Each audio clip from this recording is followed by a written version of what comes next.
어, 개인 생각에 하나 제가 의미 있게 이 정상회담을 보면서 보는 어떤 이 정상회담 선행 과정에서의 아주 중요한 어떤 세 가지 포인트가 있다는 걸 한번 말씀드리겠습니다.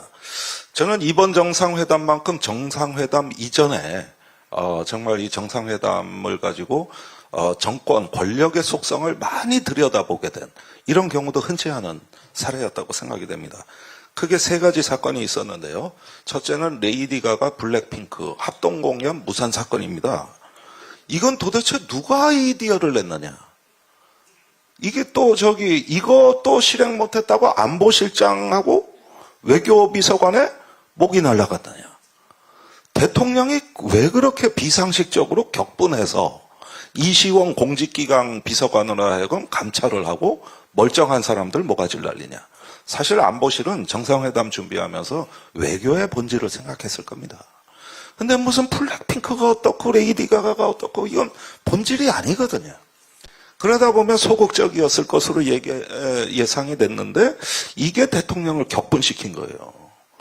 그렇게 격분시킬 수 있을 정도의 엄청난 힘은 어디서 나오는 것이냐 이거죠. 이게 지금 미스테리가 하나 남아 있고 여기에서 윤 대통령이 보여지는 그 미국에 대한 태도는 미국의 대통령 내외에 대한 극진한 존경심. 그러니까 숭고하고 거룩한 존재로서의 그 미국 권력자에 대한 어떤 반듯한 예의 차림. 그 다음에 깍듯한 어떤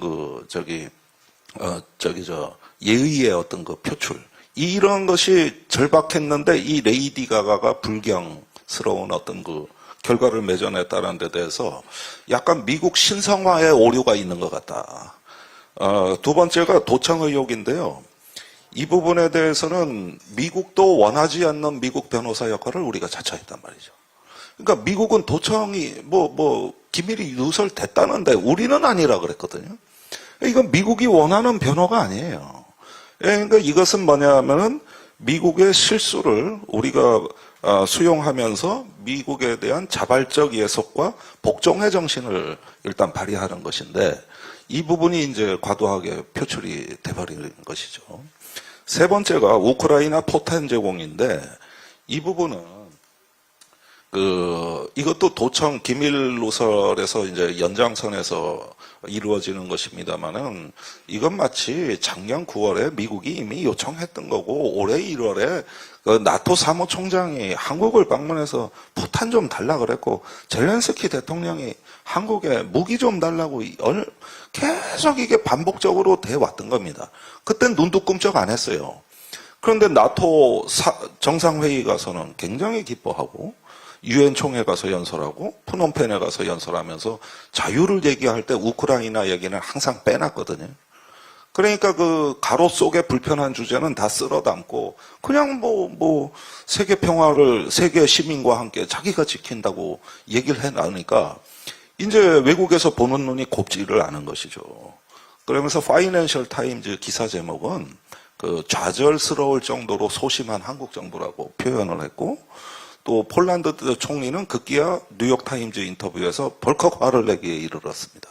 그러니까 이렇게 되고 정상회담이 예정되니까 이제는 그 개학날 앞둔 학생이 한 달간 방학 숙제 안 하고 뺑뺑 놀다가 내일 모레 숙제 검사 하는데 이제 더 이상 미룰 수 없는 어떤 압박감으로 이게 포탄 지원 문제가 다가왔던 겁니다.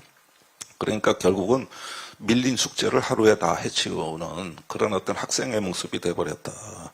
이런 것이 이제 초래할 때 계산되지 않은 것은 이러한 급작스러운 포탄 지원이 차분히 준비라도 하고 보냈으면 이 정도 부작용은 없었을 건데 우리 육군의 세계 탄약창의 포탄을 다 지금 보내야 될 판입니다. 50만 발이라는 숫자를 채우려면. 그러면은 북한 장사정포에 대응한 우리 지상군의 대화력전은 지금 실행 불가능합니다. 그리고 우리 전쟁 예비 물자가 포탄이 제일 문제인데 일주일치가 안 되는 이런 어떤 상황에서 이 안보 공백을 감수한다는 그 비상식적이고 상상하기 어려운 상황들. 그거는 또 그렇다 치더라도 앞으로 러시아가 동해 쪽에서 우리를 위협할 가능성이 높습니다. 러시아 잠수함이 출몰 한다거나. 이게 다 일본에 한 겁니다. 홋카이도 앞바다에서 러시아 잠수함이 SLBM 쐈지 않습니까? 그런데 그것을 조금만 방향이 틀어지면 바로 한국인데 동해에서 벌어질 앞으로의 일들이거든요. 그러면은 우리는 앞으로 동해에서 러시아 잠수함의 위협을 보게 될 것이고 여기에 대응해가지고 중국은 또 지금 서해에서 실탄 사격 훈련을 엄청나게 많이 합니다. 작년 8월 낸시 펠로시 이후부터 시작된 일이거든요. 서쪽에서는 중국군의 총성을 듣고 동해에서는 러시아 잠수함의 출몰을 동시에 바라보게 되는 동서로부터의 압착에다가 일본이 여전히 한국을 협력의 파트너라기보다는 굴복시키거나 견제해야 될 대상으로서 한국을 바라보는 삼면에서의 이제 새로운 도전이 시작될 때 대한민국의 처지가 매우 외롭게 됐다. 아주 외롭다. 그런데 이런 어떤 그 동맹 중독에다가 졸속 정책 결정을 하는 삼류국가의 처지를 과연 주변국가 누가 이해해 주겠냐? 과연 우리는 존중받고 이해받을 수 있느냐? 이런 부분에 있어가지고 정상회담 이후 상황이 더 걱정이 되는 측면이 있습니다. 그래서 요거는 뭐 우리가 앞으로 정상회담에 또 지켜볼 여지가 있다는 말씀도 드리지만은 정말 엄중하게 주변 질서의 변화를 바라볼 때가 아닌가 하는 생각을 말씀드렸고요.